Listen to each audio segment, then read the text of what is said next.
Năm 1282, Trần Quốc Toản tóc trái đào, miệng còn hơi sữa, đã thấy mất nước là điều sỉ nhục, liền đến triều xin đi đánh giải.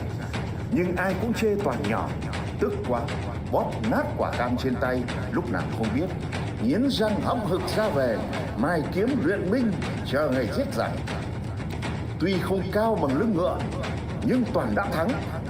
Thắng vì thấy nhục nước không đi rửa là hèn, thấy việc nghĩa không làm không phải dũng.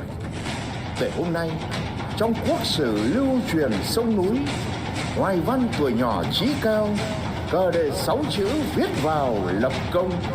Trên trang sử Việt lẫy lừng còn ghi tên vị anh hùng yếu niềm.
Thưa quý vị, và tiếp theo chương trình chúng ta sẽ cùng đến với liên khúc Hát mãi